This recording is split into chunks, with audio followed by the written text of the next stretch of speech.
Hello friends, आज हम बात करेंगे हार्ट, उसकी एनाटॉमी और उसकी फिजियोलॉजी के बारे में। एनाटॉमी मतलब उसके स्ट्रक्चर के बारे में और फिजियोलॉजी मतलब हार्ट कैसे काम कर रहा है।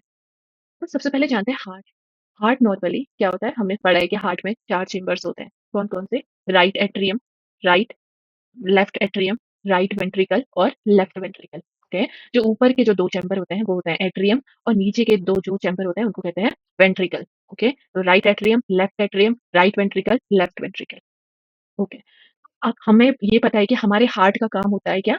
ब्लड को पंप करना।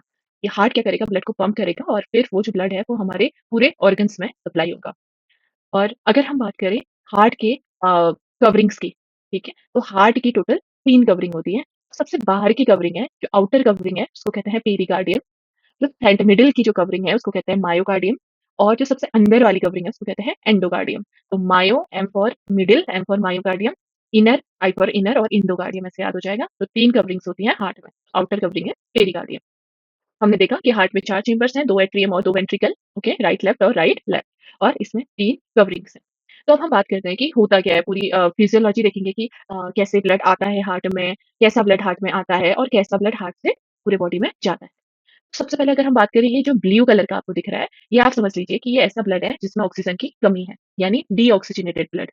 तो हमारी बॉडी में हर ऑर्गन से क्या आता है कि डीऑक्सीजनेटेड ब्लड आता है, उसमें कार्बन डाइऑक्साइड का अमाउंट ज़्यादा रहता है। तो ये जो ब्लड है इसको हम ब्लू कलर से डिनोट करेंगे और जो ऑक्सीजनेटेड ब्लड है यानी ऐसा ब्लड जिसमें भर-भर के ऑक्सीजन है उसको हम रेड कलर से डिनोट करेंगे। तो सबसे पहले क्या होता है कि हमारा जो सबसे बड़ा वेन है उसको हम लोग कहते हैं क्या? हमारा superior sorry vena cava. Okay? Vena cava क्या है? आपका सबसे बड़ा वेन है।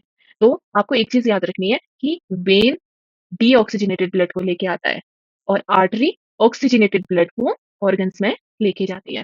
ठीक है? तो वेन डीऑक्सीजनेटेड ब्लड को लाता है कहाँ से? ऑर्गन से हार्ट में और जो आर्टरी होती है वो ऑक्सीजनेटेड ब्लड को हार्ट से ऑर्गन की तरफ लेकर जाती है। तो सबसे बड़ा वेन हमने कहा वेना कवा। हमारे जो बॉडी के ऊपर के ऑर्गन्स होते हैं, वहाँ का डीऑक्सीजनेटेड ब्लड सुपीरियर वेना कवा लेके आती है हार्ट में। और ऐसे ही हमारे जो बॉडी के नीचे वाले ऑर्गन्स होते हैं, वहाँ से डीऑक्सीजनेटेड ब्लड लेकर आता है इंफीरियर वेना कवा कहाँ? हार्ट में। और ये दोनों सुपीरियर वेना कवा और इंफीरियर वेना कवा की ओपनिंग होती है कहाँ पे? राइट एट्रियम में। तो कुल मिला के बोले तो बॉडी से डीऑक्सीजनेटेड ब्लड को सुपीरियर और इंफीरियर वेना कवा लेके आती है कहाँ पे? राइट एट्रियम में। अब राइट एट्रियम में ब्लड आ गया, अब वो वहाँ से कहाँ को मूव होगा? राइट वेंट्रिकल को। ओके? तो राइट एट्रियम और राइट वेंट्रिकल इन दोनों के बीच में एक वाल्व होता है। वाल्व मतलब ढक्कन। जो भी ब्लड राइट एट्रियम में है उसको फिर कहाँ आना होता है? राइट वेंट्रिकल में। तो ये ब्लड वापस से राइट एट्रियम में ना चले जाए उसको रोकता है कौन? वाल्व। तो इन दोनों के बीच में जो वाल्व होता है उसको हम कहते हैं ट्राइकस्पिड वाल्व। ये होता है राइट एट्रियम और राइट वेंट्रिकल के बीच में। तो अब जो ब्लड है वो राइट वेंट्रिकल में आ गया। अब ये ब्लड क्या है? डीऑक्सीजनेटेड है यानी अनप्यूरिफाइड है। इसको प्यूरिफिकेशन होना है इस ब्लड का। प्यूरिफिकेशन होता है हमारा लंग्स में। लंग्स में एल्वोलाई होती है, वहाँ पे ब्लड का प्यूरिफिकेशन होता है, उस ब्लड में ऑक्सीजन मिक्स होता है। अब ये ब्लड लंग्स को जाएगा कौन से रास्ते? पल्मोनरी आर्टरी के रास्ते। ओके? तो हम कहेंगे कि पल्मोनरी आर्टरी हमारे डीऑक्सीजनेटेड ब्लड को राइट वेंट्रिकल से लेकर जाती है कहाँ? लंग्स में। ओके? और लंग्स में जाकर इस ब्लड का ऑक्सीजनेशन होगा। ओके? प्योर होगा वो ब्लड। तो यहाँ पे भी एक वाल्व लगा होता है, एक ढक्कन लगा होता है। वो क्या करता है? जो भी ब्लड राइट वेंट्रिकल से पल्मोनरी आर्टरी में जा रहा है, ताकि मतलब जो जो भी ब्लड पल्मोनरी आर्टरी में है, उसका बैक फ्लो ना हो, वो वापस से राइट वेंट्रिकल में ना आए, उसको प्रिवेंट करने के लिए यहाँ पे एक वाल्व होता है। इसको हम कहते हैं pulmonary valve. Okay? Pulmonary artery में है तो आप इसको पल्मोनरी वाल्व भी कह सकते हैं या फिर आप इसको सेमी ल्यूनर वाल्व भी कह सकते हैं। अब ये ब्लड हमारा लंग्स में गया, लंग्स में इसका ऑक्सीजनेशन हुआ। ऑक्सीजनेशन होने के बाद जो हमारा ऑक्सीजनेटेड ब्लड है, अच्छा वाला जो ब्लड है, वो दोबारा से हमारे हार्ट में आएगा। तो लंग से जो वापस ऑक्सीजनेटेड ब्लड हार्ट में आता है, उसको लेकर आती है पल्मोनरी वेन। तो पल्मोनरी वेन क्या करेगी? लंग्स से ऑक्सीजनेटेड ब्लड को पकड़ेगी और कहाँ डाल देगी? हार्ट के लेफ्ट आर्टरियम में। अब ये ब्लड लेफ्ट आर्टरियम से कहाँ जाएगा? लेफ्ट वेंट्रिकल में। तो याद रहे बच्चों, लेफ्ट एट्रियम से लेफ्ट वेंट्रिकल इन दोनों के बीच में भी एक वाल्व होता है। इसको हम लोग कहते हैं क्या? बाइकास्पेड वाल्व या फिर इसको हम कह सकते हैं मिट्रल वाल्व। तो ये क्या करता है? लेफ्ट वेंट्रिकल का बैक लेफ्ट वेंट्रिकल से ब्लड का आर्टरियम में बैक फ्लो ना हो, ठीक है? वापस से ब्लड लेफ्ट आर्टरियम में ना चले जाए, इसीलिए ये इसको प्रिवेंट करता है। ओके?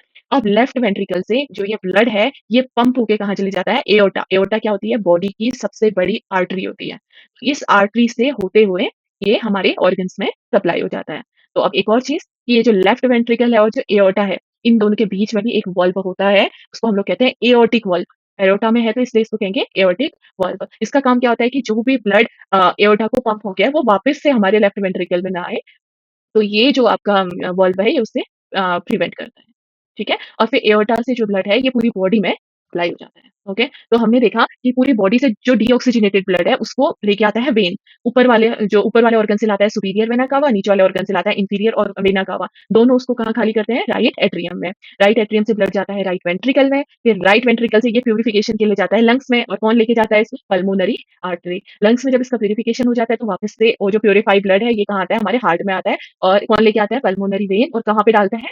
लेफ्ट एट्रियम में। और लेफ्ट एट्रियम से फिर ब्लड आता है लेफ्ट वेंट्रिकल में, और लेफ्ट वेंट्रिकल से ये ट्रांसफर हो जाता है एओर्टा से अपनी पूरी बॉडी में। तो ये हमने पढ़े 4 चेंबर और किस तरीके से ये काम करते हैं। और हमने पढ़े 4 वाल्व। सबसे पहले राइट एट्रियम, राइट वेंट्रिकल, इन दोनों के बीच में होता है ट्राइकस्पिड वाल्व, ओके। फिर उसके बाद हमने देखा पल्मोनरी आर्टरी और राइट वेंट्रिकल, इसके बीच में होता है आपका पल्मोनरी वाल्व या फिर सेमी ल्यूनर वाल्व। उसके बाद लेफ्ट एट्रियम और लेफ्ट वेंट्रिकल के बीच में होता है आपका बाइकस्पिड वाल्व, जिसको मिट्रल वाल्व भी कहते हैं। और लेफ्ट वेंट्रिकल और एओर्टा के बीच में होता है आपका क्या? एओर्टिक वाल्व, जिसका और वाल्व का काम क्या होता है कि जो भी ब्लड है उसके बैक फ्लो को रोकने का काम करता है हमारा वाल्व, ठीक है? तो ये हमने पढ़ा हार्ट के बारे में, और इसकी कवरिंग्स हमने ऑलरेडी पढ़ ली है। तो यही सब इसके वॉल्व्स के बारे में है, और जो प्रोसेस मैंने एक्सप्लेन की, वो प्रोसेस इस पे लिखी हुई है। बाकी बात करें हार्ट के लोकेशन की, तो हार्ट आपका मीडियास्टिनम पे लोकेट होता है। अगर कोई पूछे आपसे कि हार्ट कहाँ लोकेट होता है, तो आप कहेंगे मीडियास्टिनम में हार्ट हमारा लोकेट होता है। और अगर हम जनरली बात करें, या फिर आप इसको कह सकते हैं चेस्ट कैविटी में आपका हार्ट लोकेट होगा, तो इसको कार्डियक नोज भी कहते हैं। जो हार्ट होता है वो स्लाइटली टिल्ट होता है टुवर्ड्स लेफ्ट साइड, मतलब हार्ट का जो 70 से 80% आपका लेफ्ट साइड को होगा, और ओनली 20 से 30% आपका राइट साइड का, तो ज्यादातर वो लेफ्ट साइड को हार्ट रहता है, ठीक है? अगर हार्ट के वेट की बात करें, तो 250 से 350 ग्राम्स एवरेज इसका वेट रहता है। आप लोग ऑलमोस्ट मतलब इसका अप्रोक्स लगा सकते हैं 300 ग्राम्स। और इसका जो शेप होता है वो क्लोज्ड फिस्ट, मतलब बंद मुट्ठी की तरह इसका शेप होता है। और बाकी जो हार्ट की मसल्स होती हैं, ये कार्डियक मसल होती हैं। और आपको पता है कार्डियक मसल क्या होता है? इनवॉलंटरी होता है, मतलब जिस पे हमारा कंट्रोल नहीं है, कि खुद ब खुद ही चलेंगे। ओके, तो और लोकेशन की बात हमने कर दी, और जो हार्ट का काम है वो अल्टीमेटली क्या है? ब्लड को पंप करना थ्रू आउट द बॉडी।